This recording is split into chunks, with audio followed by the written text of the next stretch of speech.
For 3 million years, this prehistoric beast has thrived by eating anything and everything that crosses its path.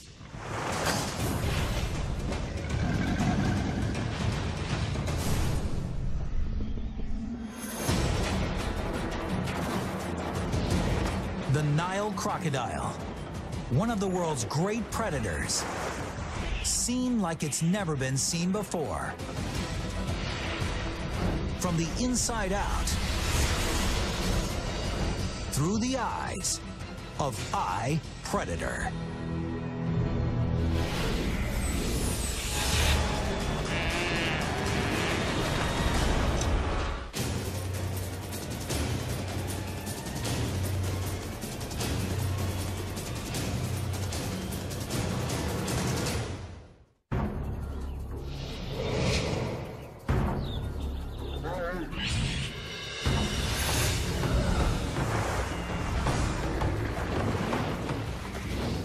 When a Nile crocodile launches out of the water and clamps onto its prey, there's virtually no escape.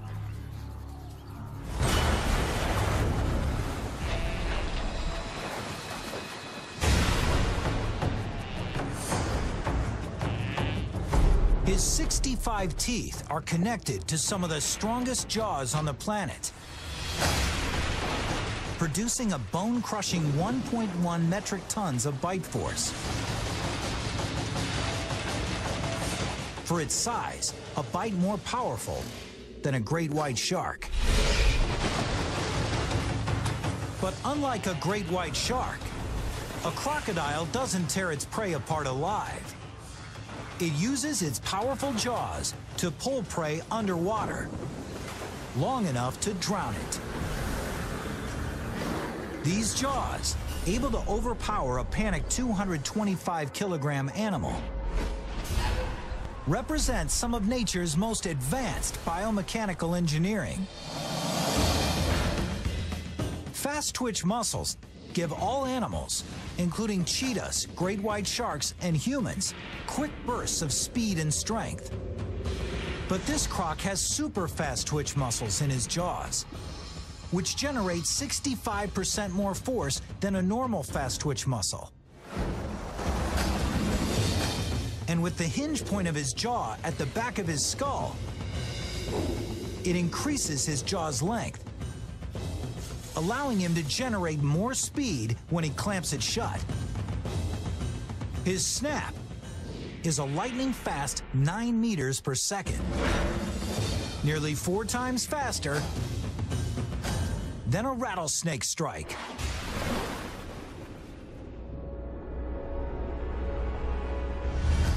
But while many of the crocs feast on their prey, others pass on the action. It's not a meal. Sometimes it's about the next generation. This mother crocodile will spend the next 3 months focusing solely on her children.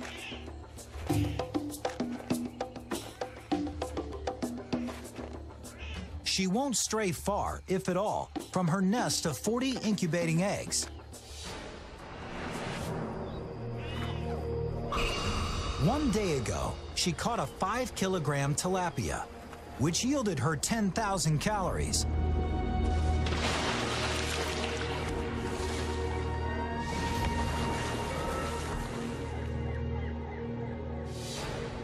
But that won't last long, given that in the last 6 weeks, she's been expending 5,100 calories per day. Producing these 40 eggs, a process called yolking, is the most energy-consuming task this mother crocodile will ever undertake. Especially considering that each egg contains food for her hatchlings. Watching over her nest, she may fall into energy debt. To survive, she'll need to dip into the fat reserves stored in her abdomen, behind her front legs, and even at the base of her tail.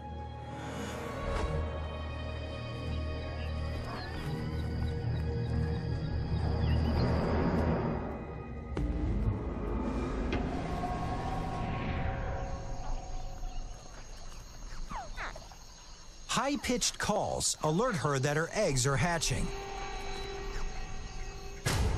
All 40 of them.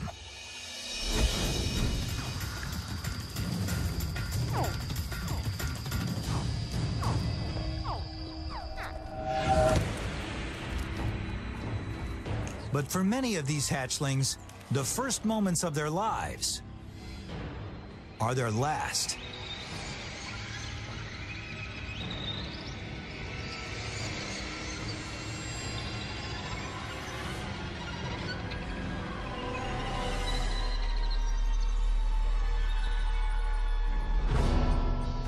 Adult crocodiles sit at the top of the food chain. They have virtually no predators of their own. But when they're born, they're actually at the bottom of the food chain. Their mother needs to get them out of harm's way. She'll do this by transporting them in her mouth. She has a band of cartilage in her jaw that allows her to lock her jaws in place at any stage of her bite, so she can adjust the tension like the cables on a suspension bridge. She can even lock her mouth open just 2 inches wide, allowing her to carry 20 babies at a time without accidentally biting them. But she has to get her nearly 40 hatchlings to a nearby safe pond where they at least have a chance.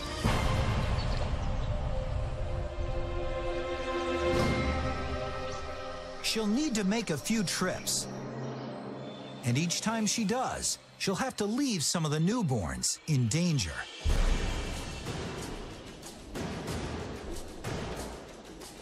Mother picks them up, puts them in the pouch, and walk it back down to the river. And out you go, Junior, and go back and get the rest. While she's down there, there's some predator in there going, eating another one. It's like, the kids!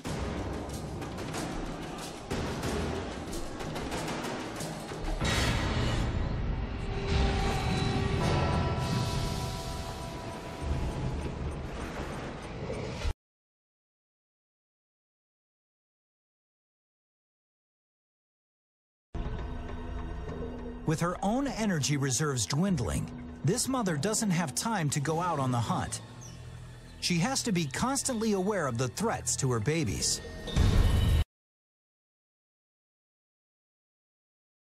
A watchful eye. Of the 40 baby crocs in her clutch, only 13 have survived the first month.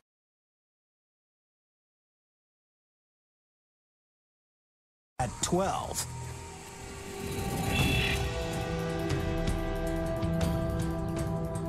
If only she weren't so consumed with childcare, this starving mother would be near the Mara River, waiting for her favorite meal to arrive. Each year, 1 million wildebeest march through Kenya and Tanzania, eating short green grass. They travel up to 1,600 kilometers in search of greener pastures.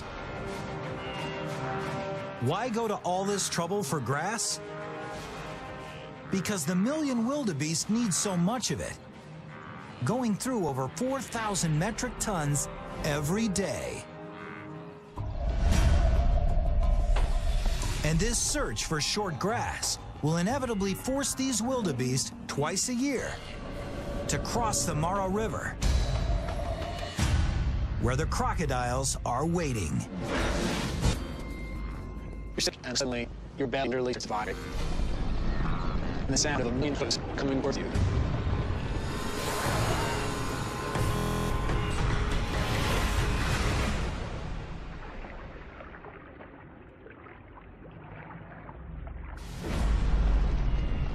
The rumbling gets louder and louder. But when they get to the river, the wildebeest don't plunge right in. After weeks on the move, they're dehydrated. The first thing they want is a drink. And the ones 10 deep back there are going, "Grr, Let me through, I'm thirsty.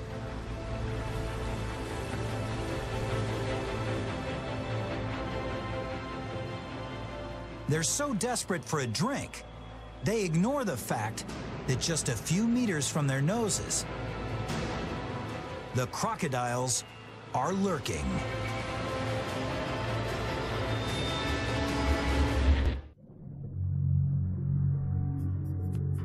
Crocodile is a perfect camouflaged animal. If you look at a crocodile's head when he's in the water, all you see is half an inch of nostril and an eyeball. Everything else is underwater. He can submerge completely and silently by simply expelling some of the air in his large lungs. And like a submarine with senses, he's built to operate underwater. Flaps protect his ears, nose, and throat. And a thin, transparent membrane covers his eyes.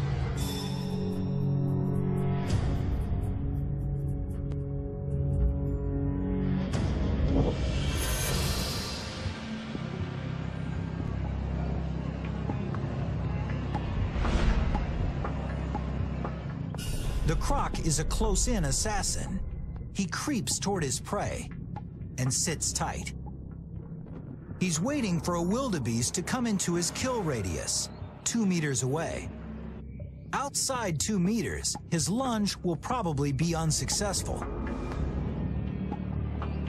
Inside 2 meters is another story.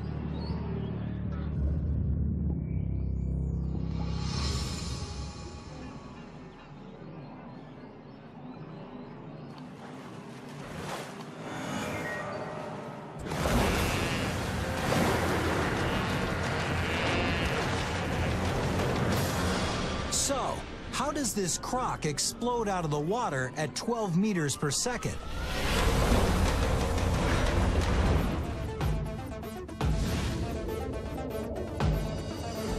Serrated scales increase the surface area in contact with the water. For the croc, that means smoother sailing. His rear legs work like pistons, providing just enough of a boost to propel him off the shallow river bottom. But the real power comes from his undulating muscular tail, half the length of his body, accelerating him towards his prey, faster than a jet plane. So when blink of an eye is done, ready to attack.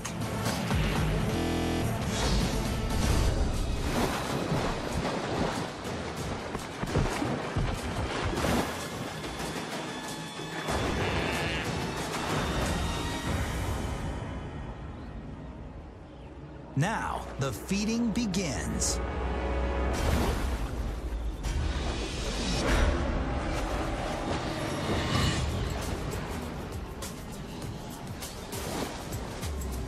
This croc's stealth hunting leads to a huge caloric payday.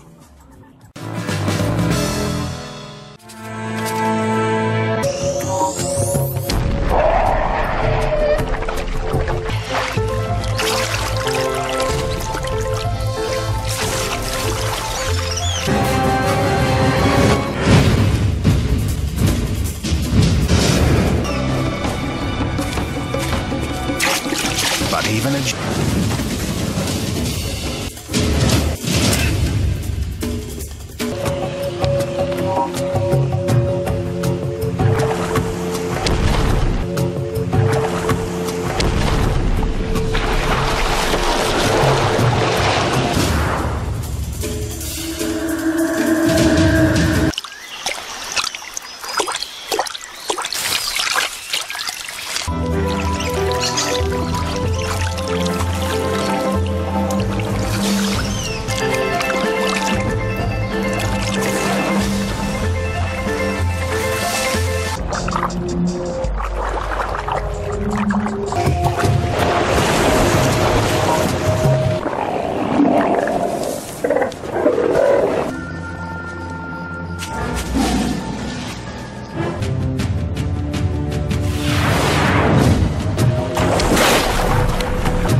look at the hiding pool. This mother croc is near the end of her fat reserves. Producing eggs and protecting her young is tremendously energy depleting. Each day without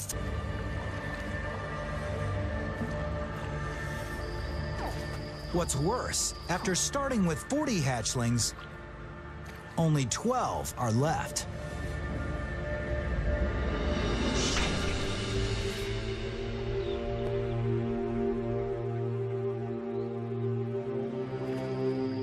But even at a month old, unparalleled adversity can't keep them from what nature intended: to hunt and kill, right from the get-go. Anything that's small enough to get their head or their jaws around and moves, they're gonna go for it. Insects, small frogs, small fish, they're just gonna snap at it. Growing hatchlings must eat 5% of their own weight each week. And even at 2 weeks old, they already know a maneuver that will help them eat much larger prey: the death roll. It's the same technique this adult crocodile on the Mara River needs to dismember the wildebeest he just killed. One of the animals will grab hold, another one will start twisting or body rolling. You'll sometimes have two crocodiles twist in opposite directions till they rip a piece of meat off in half, and each one will swallow it and it'll come back in. With no hands, the crocs don't have enough leverage to tear the wildebeest apart. So spinning once, twice, or sometimes even 3 times around their own axis, they generate more than 200 kilograms of force, creating the torque and shearing force necessary to rip off chunks of wildebeest. But dismemberment is only half the battle. His mouth and jaws make for a deadly grasp, but he can't actually chew. His jaw won't move sideways, so this predator has to swallow huge pieces whole. And this puts an enormous strain on his digestive system. But his stomach is specially designed to process these massive slabs of meat. Food goes through his esophagus and drops down into an area of his stomach filled with small stones that he has swallowed. They tumble and grind the wildebeest parts: bones, tendons, horns, hooves, whatever it is, it gets broken down. Then, the smaller pieces mix with high concentrations of hydrochloric acid, acidic enough to corrode metal. But to protect his own stomach, he secretes an alkaline solution, a base, which neutralizes the acid. Hence, the wildebeest is digested, but not the crocodile himself. It's an amazing animal. He'll turn a 2.5-foot leg into a 6-inch turd in about 2 weeks. Say he gets part of your leg. He can swallow a whole leg, long ways. Whoop, down it goes, straight down through the gullet. Shoe, socks, everything goes into the stomach.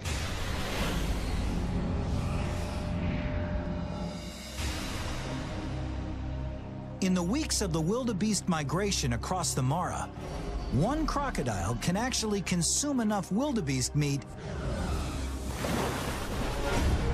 to sustain it for as long as 2 years. This is important because 2 weeks after they arrive, the wildebeest are gone. And leaner times may become.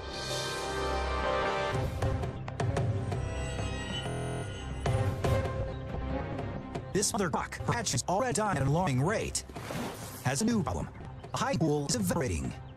To survive, she and her offspring will have to find a new pond. which means traveling over land. For a young crocodile, a land voyage is a dangerous one. So this mother waits until the cover of night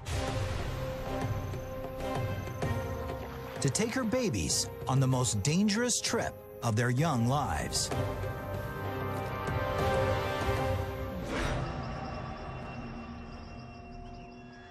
They only have to move 160 meters. It'll take them less than 5 minutes. But that's a long time with hungry predators at every turn.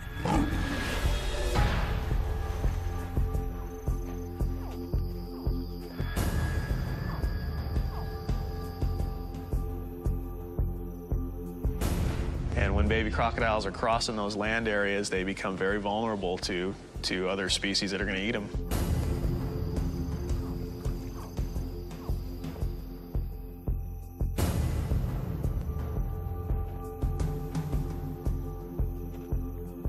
Fortunately, the whole family makes it to a new watering hole unharmed. But their troubles aren't over.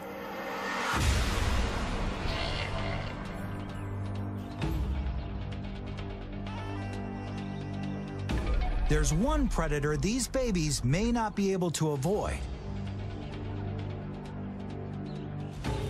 A fearsome hunter, more than 3,000 times their size.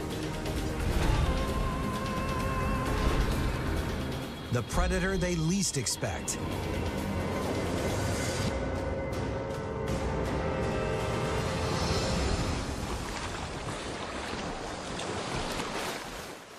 Their own mother.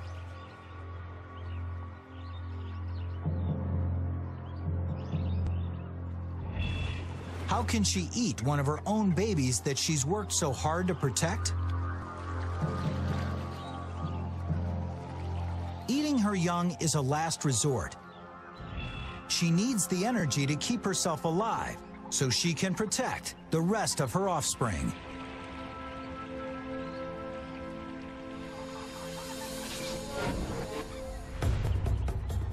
This mother will eat anything she can just to survive.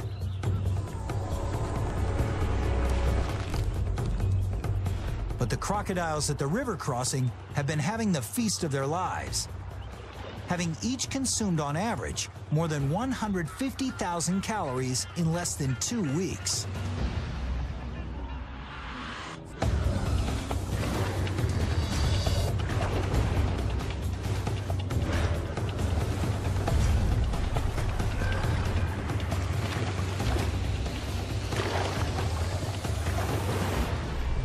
This isn't really gluttony, more like practicality.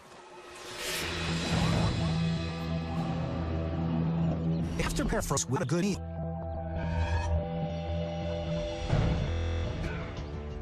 By digging a hole into a riverbank, this croc crawls deep inside where it's cool and dark.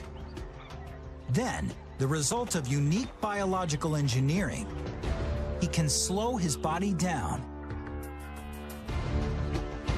It may seem like he's near death, but the crocodile is temporarily in standby mode. It's called estivation. It's like when you turn on your car engine, you just want to listen to the radio, just give it the half turn, and that's it. And that's all the croc needs.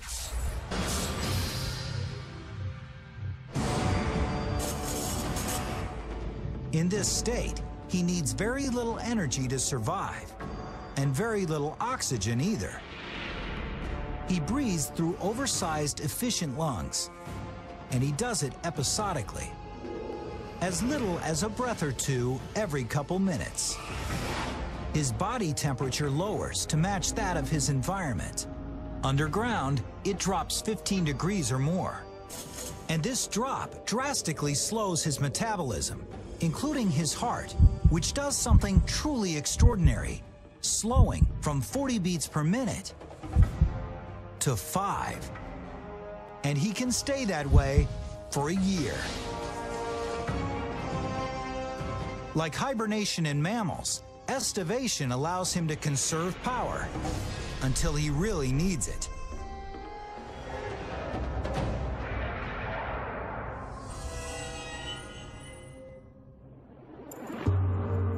While these crocs lay in wait, this mother makes a difficult choice.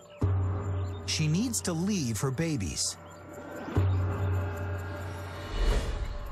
Even though they've grown 10 centimeters in the 4 months she's watched over them, they're still at the mercy of other bigger predators. But this mother needs to find food to get ready for the next mating season.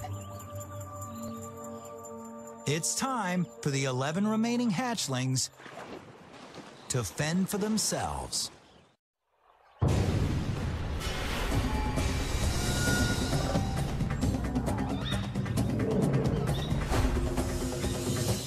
Ten years pass.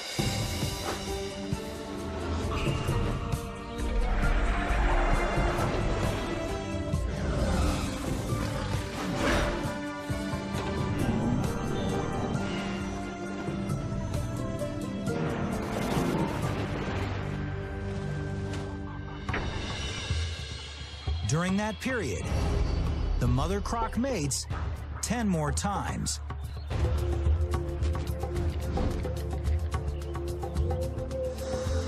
Each breeding cycle spans 6 months, from the moment she conceives to when she leaves her hatchlings to fend for themselves. It's during the other 6 months of the year that she builds up the fat reserve she'll need to carry her through each harrowing cycle. But during that time, the hatchlings the mother croc took such pains to protect have not fared so well, having dwindled to just one. The sole survivor from that first clutch was a male who grew about 30 centimeters per year and is now almost 3 meters long. He's lived to this point off fish, small animals, and remnants from the kills of others.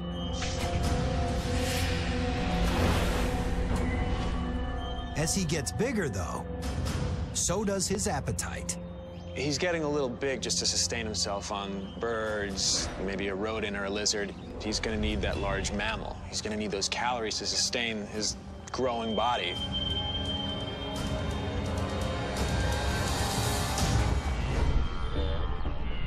The wildebeests are coming. And even if he has to share one with 5 other crocs, it means a whopping 50 calories. 5 times more than get a large fish. But it's a transition that won't be easy.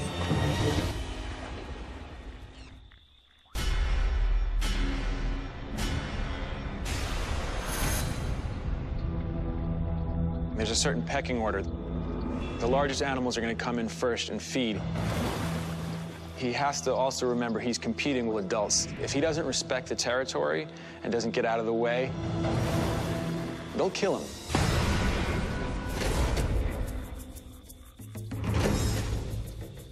Amazingly, crocodiles never stop growing. So as the youngest crocodile in the river, he's likely also the smallest. Going up against the large adults, there's no telling what could happen.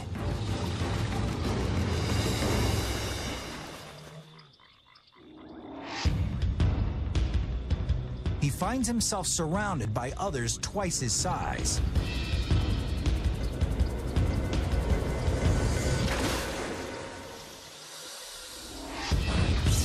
This is prime real estate. This is for the big boys only. But eventually, he can take his place up there with the big boys. But at this point, the big male will kill him.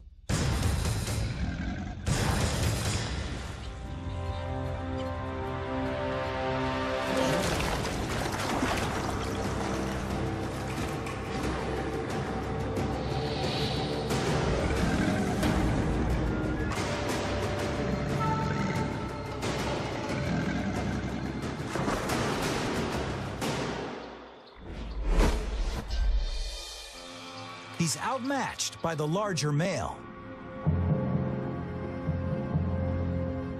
Already dipping into his fat reserves, he swims, looking for a less competitive spot.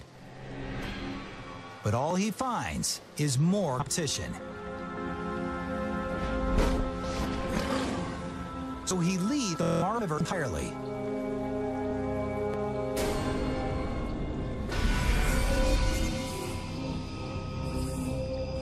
Four hours later, he's still crossing the sun-scorched savanna in search of a new home.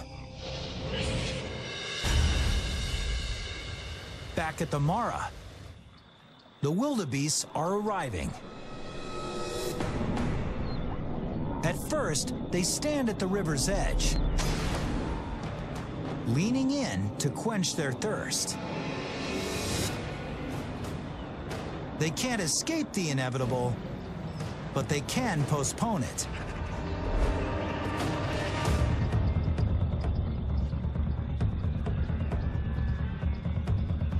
They have to cross the river to get to the grazing on the other side. They know what's in the water, and they'll pile up, and they'll pile up, and they'll pile up behind until it's almost like the balloon is going to burst. And then, as one, they go, here we go, here we go. And then somebody's going to go, I can't take it, and just jump in.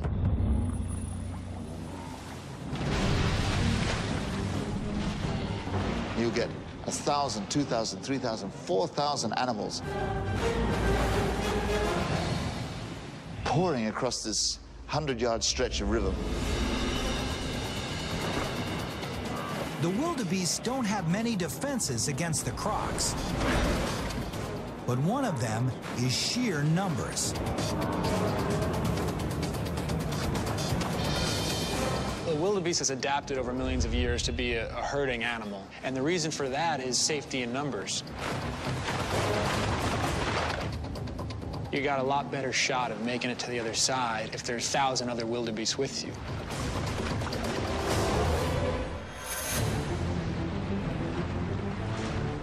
Some of the wildebeest get picked off by the 30 waiting crocs, while most get by. But the river's current throws the plunging herd off course. They miss their exit point. And then they panic. Their hooves have no traction in the mud, and hundreds of them are trampled as they stumble down the steep and slippery embankment. These crocodiles are perfectly engineered stealth hunters, but they don't need to hunt this prey at all. The wildebeest have made a lethal error and are sitting ducks.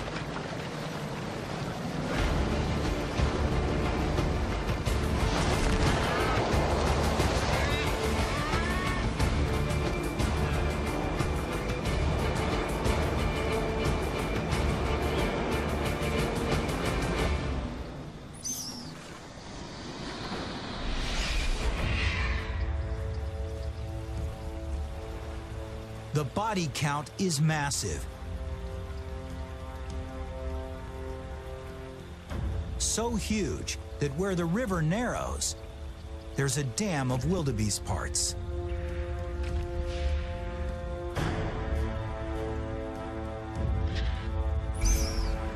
Fewer than 1% of wildebeests are lost during this crossing, but that still numbers into the hundreds.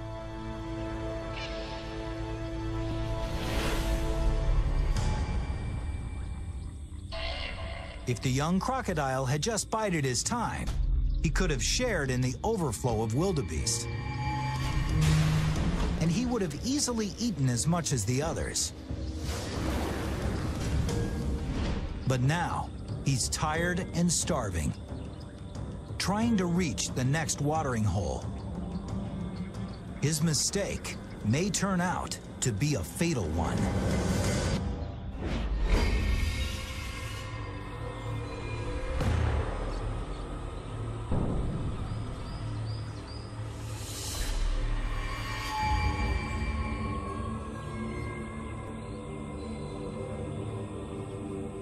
As he trudges on, he picks up the scent of rotting carcass.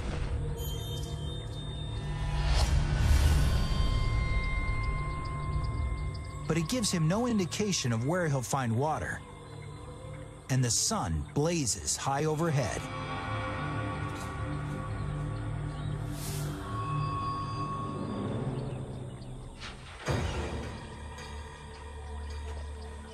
We often think of reptiles as basking in the sun and being sun lovers. But if he gets too hot, he'll overheat and he'll die.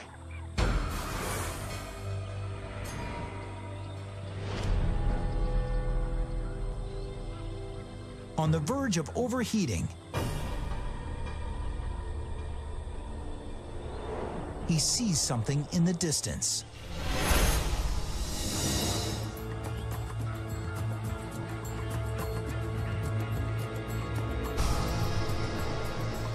Ahead, a lioness eats a rotting hippo carcass right next to a watering hole. He's starving, but more importantly, he needs to get into the water to cool off.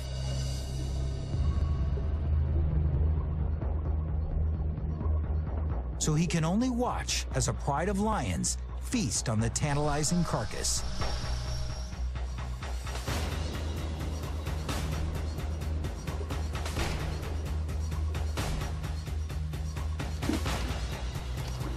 And by the time his temperature is back to normal, there's nothing left but a few dry bones.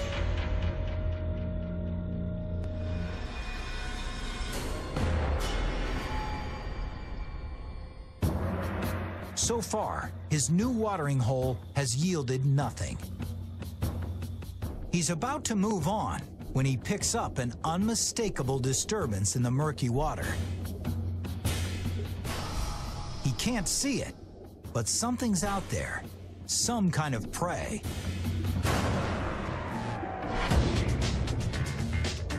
He knows this because he has hundreds of tiny sensors, like beard stubble, running the length of his body, particularly near his jaws, directly connected by nerves to his brain.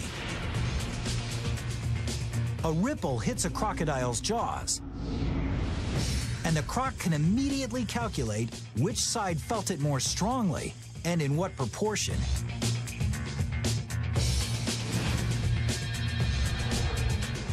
And if that ripple's source is close enough, and it's a prey item, in 200 milliseconds, twice as fast as the blink of an eye, it triggers a lunge and a snap.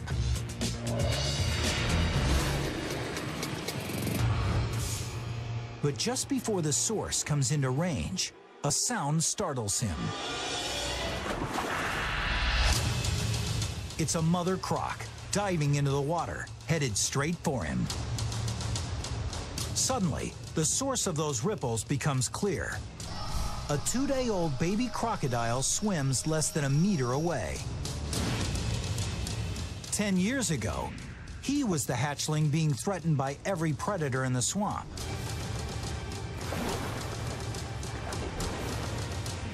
Now, the shoe is on the other foot. But the mother croc, larger than the juvenile male, springs for hatchling's defense.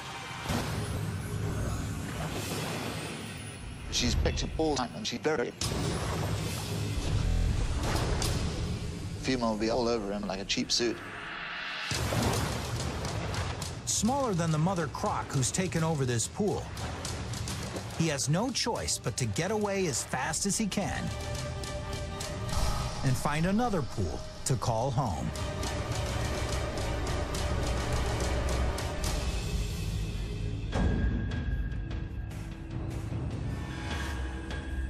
He has to settle for a very small one, a watering hole he has all to himself.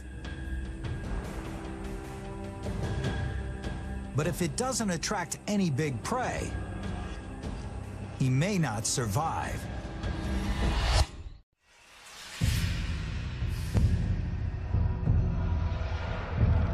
It's been 2 weeks, and no large prey items have even come close to this watering hole. Each day, he's expending more than 1,200 calories. and he doesn't have enough energy to make it to yet another watering hole.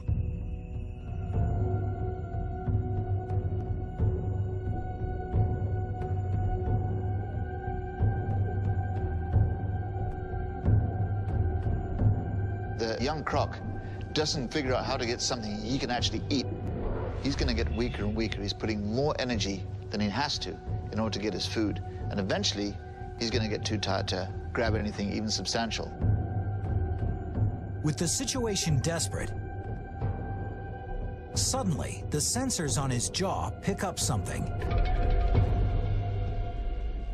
He can't see through the murky water, but picking up ripples on the surface, his sensors give him very specific information about where the ripples are coming from.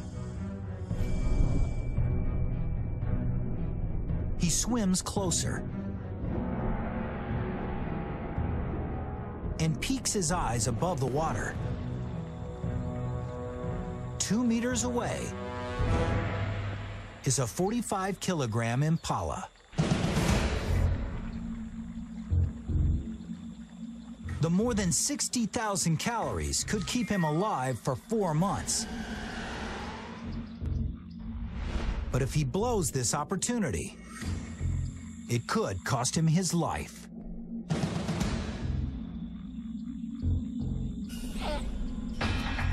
To take this impala down, he'll need every one of his evolutionary advantages.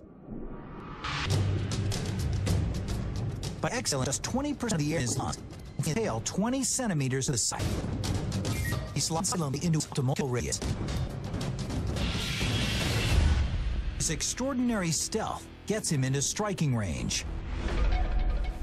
But if he's going to take down something 10 times larger than anything he's killed before, it's going to come down to the final launch. Will it be fast enough to surprise this impala?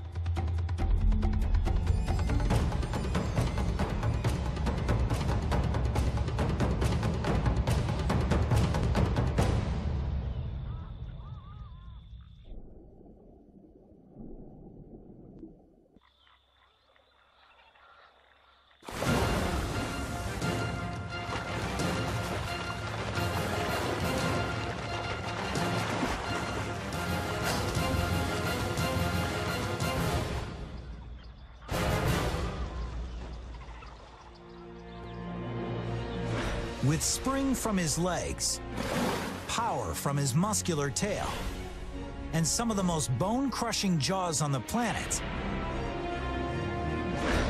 our young croc has sunk his teeth into the flesh of a large mammal. Finally, this 10-year-old juvenile becomes a full-fledged bull.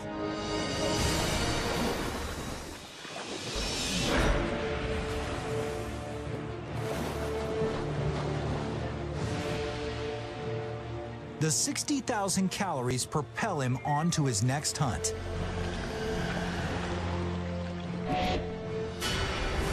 And 5 seasons later, when the wildebeest come,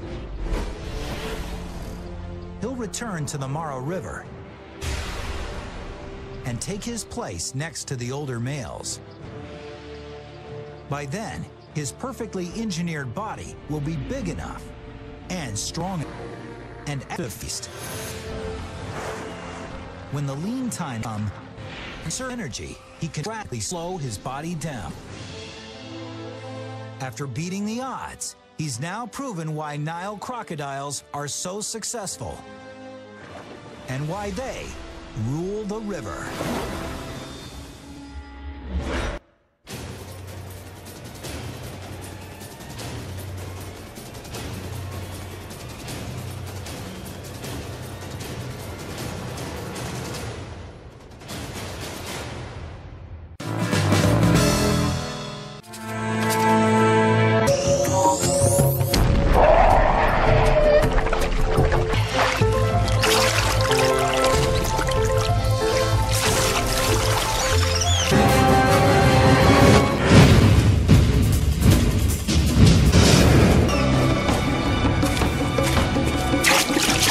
even a